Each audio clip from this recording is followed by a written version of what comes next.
Hola chicos, ¿qué tal? ¿Todo bien? Vamos ahora a explicar las actividades de espanhol, vale? Então, queridos alunos, quando vocês entrarem no Google Sala de Aula, com o código que eu passei para vocês, vocês terão acesso a essas atividades. São 5 atividades ao todo que eu passei para as turmas de espanhol do primeiro ano, desde que iniciou o período de aulas remotas no finalzinho de março. Lembrando que essas atividades elas estão disponíveis no SIG Eduque e aqui no Google. Vocês vão acessar por onde ficar mais conveniente para vocês. Eu estou mostrando aqui nesse aplicativo porque ele é o mais acessível para a maioria, creio eu. Então, são 5 atividades ao todo. A primeira foi El Mundo Hispanohablante. A segunda, El Abecedario. A terceira, Presentación y Datos Personales. A quarta, Saludos e Despedidas. E a quinta, que é a atividade que nós iremos trabalhar essa semana, Lenguaje Formal e Lenguaje Informal. Vamos abrir então aqui a quinta atividade. Temos um anexo, vocês irão abrir esse anexo. Temos aqui um texto bem pequeno, falando um pouquinho dessa diferença da linguagem formal e informal na língua espanhola, de quando se usa determinados pronomes pessoais para causar uma formalidade ou uma informalidade, dependendo do contexto, né, da situação que você estiver exposto. Eu vou fazer a leitura do texto para que vocês possam entender e logo após vai ter um exercício com 5 questões para que vocês respondam relacionadas ao que nós lemos aqui no texto. Lenguaje formal versus lenguaje informal. En la lengua española, las relaciones personales están muy marcadas por el registro de formalidad o informalidad, sistema que se refleja también en la lengua. Pronombres de tratamiento, posesivos y conjugaciones verbales son usados conforme este registro, determinados socialmente, y se diferenciam de país a país. Bom, nesse primeiro parágrafo está falando do que causa, na maioria das vezes, a formalidade ou a informalidade, tanto na conversa como na escrita, que geralmente são os pronomes pessoais, alguns pronomes de tratamento e também as terminações verbais, né, que nós chamamos de desinências verbais. Elas nos mostram, né, que tipo de pronome a gente está usando e, portanto, se a conversa ela é formal ou informal. Vamos para o segundo parágrafo. En España, por ejemplo, el pronombre personal para tratamiento informal es el tú. Pronombre de segunda persona singular, lo que es llamado tuteo. Ese sistema también es usado en Perú y México, sobre todo. Pero en Argentina y en varios países latinoamericanos no es el tú, sino el vos, el pronombre de tratamiento informal, el voceo. Y en Colombia no hay diferenciación con el usted, siendo usado tanto para relaciones formales como para relaciones informales. En Costa Rica, por ejemplo, el uso del tú es negativo oralmente, lo que ya no ocurre si es usado en la escrita. Bom, aqui no segundo parágrafo, né, já está falando exatamente de quais desses pronomes vão dar essa intenção de formalidade ou informalidade à fala. No caso da Espanha, o tu ele é usado para uma linguagem informal e o usted é usado para uma linguagem formal. Usted, né, lá na Espanha, é como se fosse senhor ou senhora aqui no Brasil. A gente não traduz para você como muitas pessoas pensam. No México e no Peru acontece da mesma forma como na Espanha. O tu para a linguagem informal e usted para a linguagem formal. Vamos dar um exemplo para que vocês possam entender melhor. Imaginem a seguinte frase. Vamos fazer a seguinte pergunta. Você gosta de sorvete de morango? A gente usou o você em português, né, que é um pronome de tratamento informal.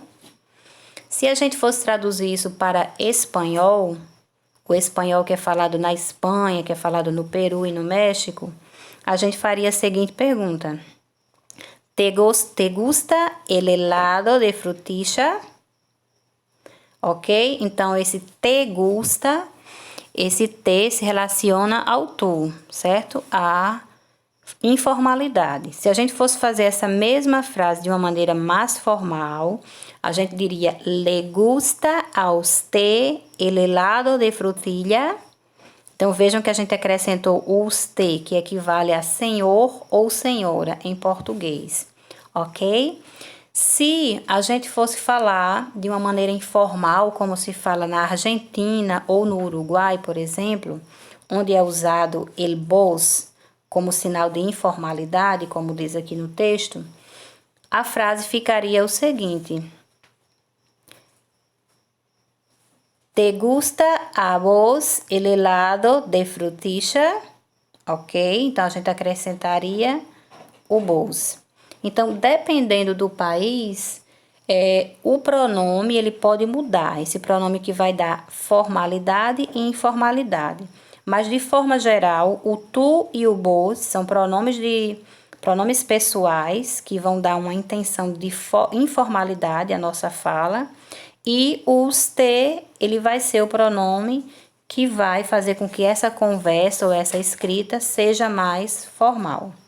Nesse segundo parágrafo, ele também faz uma observação que na Colômbia, né, por exemplo, não existe essa questão da formalidade com o usted. Lá o usted é usado tanto de maneira formal como de maneira informal.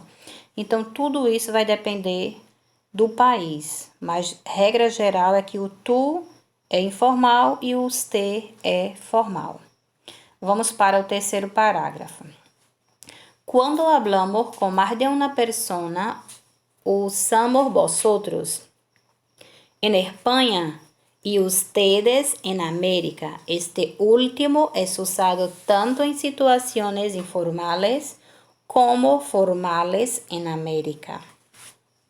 Bom, então quando a gente precisa colocar a nossa frase no plural, quando a gente vai se referir a mais de uma pessoa, em Espanha a gente vai usar vosotros e na América Latina a gente vai usar ustedes, de acordo?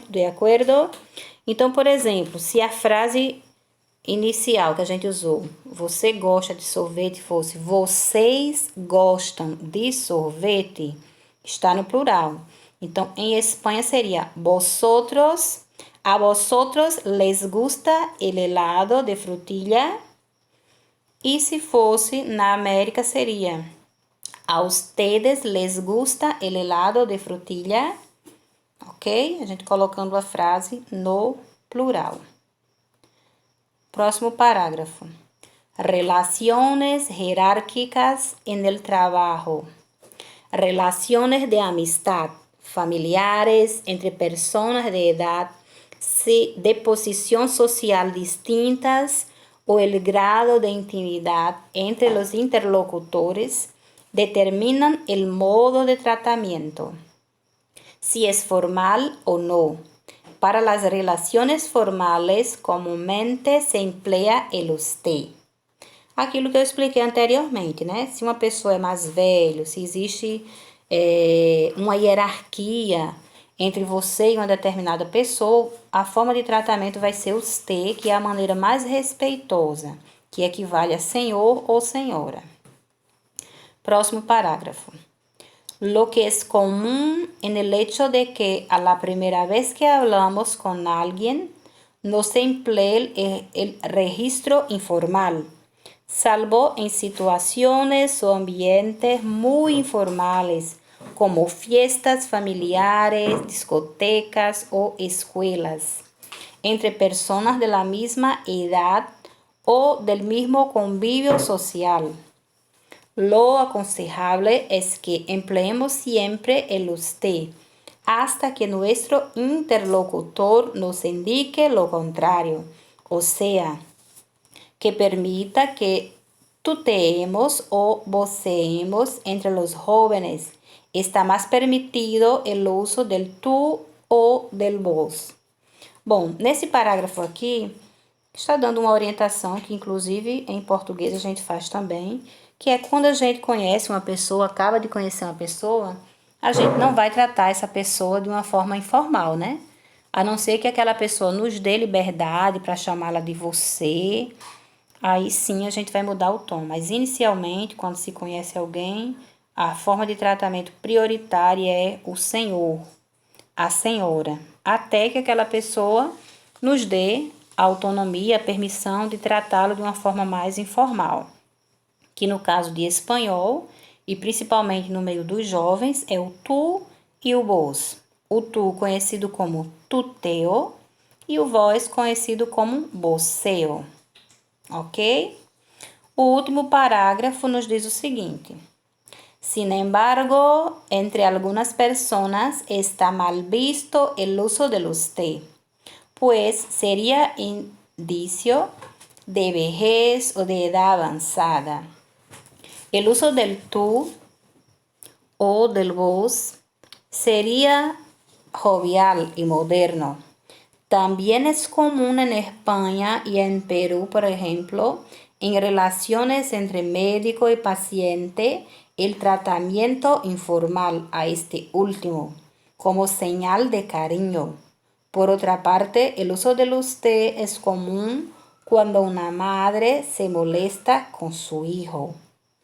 Ok? Então, aqui nesse último parágrafo, está dizendo que em alguns contextos, né, bem específicos, pode parecer também que você está chamando uma pessoa de velho. Isso também acontece aqui em português, né? Às vezes você diz assim, o senhor ou a senhora, e a pessoa diz assim, não me chame de senhor, me chame de você, eu não sou tão velho assim. Então, dependendo da idade das pessoas, elas podem se sentir ofendidas por serem tratadas de usted, por se sentirem mais velhas com esse tratamento. Então, tudo vai depender, né, da permissão de que a pessoa diga que você pode tratá-la como tu ou como usted, no caso da língua espanhola. Ok, pessoal? Bom, então aqui vocês têm um exercício de 5 questões. A primeira questão pergunta: em Espanha está permitido que um jovem le trate a um grupo de senhores, de senhoras de vosotras? E aí vocês vão ler as alternativas e ver qual é a alternativa que mais se adequa a essa questão, certo? Segunda questão. Esqueci de traduzir, né, gente? Eu traduzi aqui para vocês. Em Espanha está permitido que um jovem trate a um grupo de senhoras no caso, vosotras, né? Que é o pronome de tratamento no plural para a língua espanhola na Espanha, ok? E aí vocês vão ver aqui as alternativas. A primeira alternativa diz: sim, sí, pues el pronombre de tratamiento vosotros es usado en situaciones formales cuando hablamos con varias personas a la vez, como es en este caso. B. No está permitido, pues como es una situación formal, el pronombre correcto sería ustedes.